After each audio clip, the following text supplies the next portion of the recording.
Welcome to I news. ప్రపంచ రాజకీయాల దృష్టి ఇప్పుడు భారత్ వైపు మళ్లింది.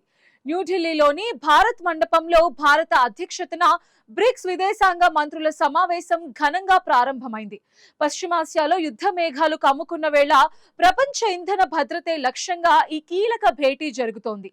ఈ సమావేశానికి హాజరైన ఇరాన్ విదేశాంగ మంత్రి ఒక ప్రత్యేక సందేశంతో ఢిల్లీలో అడుగుపెట్టడం ఇప్పుడు అంతర్జాతీయ స్థాయిలో చర్చనీయాంశమైంది. అసలు ఆ సందేశం వెనక ఉన్న మర్మం ఏంటి? రష్యాతో భారత్ కుదిర్చిన $100 బిలియన్ డీల్ ఏంటి? స్పెషల్ స్టోరీలో చూద్దాం.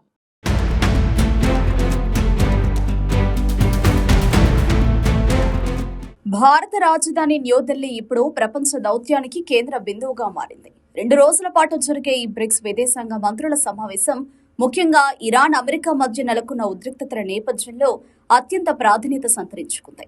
ఈ భేటీలో పాల్గొనేందుకు ఇరాన్ విదేశాంగ మంత్రి అబ్బాస్ అరాగ్జీ బుధవారం ఢిల్లీ చేరుకున్నారు.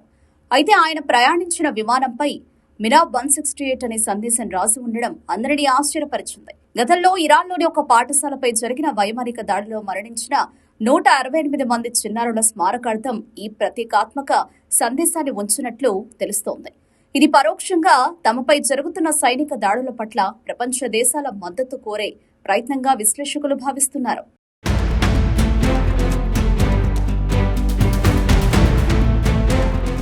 ఇరాన్ ఉప విదేశాంగ మంత్రి కాసిం గరీబాబాదీ ఈ వేదికపై కీలక వ్యాఖ్యలు చేశారు.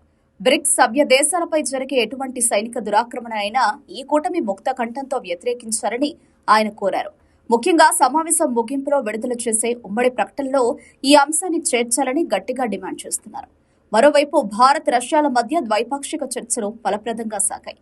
రష్యా విదేశాంగ మంత్రి సెర్గీ లావ్రోవ్ భారత విదేశాంగ మంత్రి డాక్టర్ ఎస్ జయశంకర్ తో భేటీ అయి ఆర్థిక సంబంధాలపై చర్చించారు.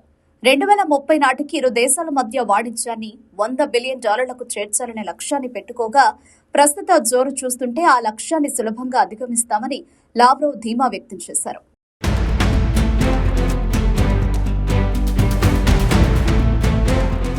ఈ సమావేశం భారతదేశానికి ఎంతో కీలకం. ఎందుకంటే హార్మోజ్ జలసంధి వద్ద ఏర్పడిన అడ్డంకుల వల్ల ప్రపంచవ్యాప్తంగా చమురు సరఫరాకు విఘాతం కలిగింది. చమురు దిగుమతులపై ఎక్కువగా ఆధారపడే భారత్ వంటి దేశాలకు ఇది పెద్ద తలనొప్పిగా మారింది.